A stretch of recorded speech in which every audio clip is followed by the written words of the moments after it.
২০৩০ সালের মধ্যে কর জিডিপি অনুপাত ১০ থেকে ১২% উন্নীত করার লক্ষ্য জাতীয় টাস্কফোর্সের। লক্ষ্য বাস্তবায়নে আয়কর, মূল্য সংযোজন কর বা ভ্যাট এবং বাণিজ্যিক কর এই তিন প্রধান কর খাতে অগ্রাধিকার দেওয়ার পরামর্শ দিয়েছে। বৃহস্পতিবার জাতীয় টাস্কফোর্সের প্রতিবেদন প্রকাশ করা হয়, যেখানে তিন প্রধান কর খাতে মোট ৫৫টি নীতিগত বিষয় চিহ্নিত করা হয়েছে। এর মধ্যে সরাসরি কর খাতে ৩২টি, ভ্যাটে 10টি এবং বাণিজ্যিক কর খাতে ১৩টি বিষয় অন্তর্ভুক্ত রয়েছে। একই সঙ্গে ২০৩০ সালের মধ্যে মোট রাজস্ব আয়ে বাণিজ্যিক করের অংশ ১৫% নামিয়ে আনার লক্ষ্য দেওয়া হয়েছে।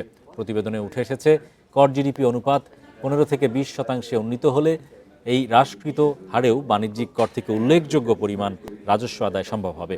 উত্তরাধিকার বা ইনহেরিটেন্স করের বিষয়টি এবার প্রথমবারের মতো যুক্ত করার জন্য পরামর্শ দিয়েছে টাস্কফোর্স। আমাদের প্রস্তাবে আছে 50-50, যে বাই 2035 বর্তমানে যেখানে 70-30 রেশিও আছে, এটাকে 50-50 রেশিওতে নিয়ে যাওয়া। কারণ আমাদের যে ইনডিরেক্ট ট্যাক্সেশনের মধ্যে হচ্ছে ট্রেড ট্যাক্স এবং ভ্যালু অ্যাডেড ট্যাক্স, এইটাতে আমাদের খুব বেশি নির্ভরশীলতা, এটা একটু কমাতে হবে। সো 50-50-তে নিয়ে যাওয়ার প্রস্তাব।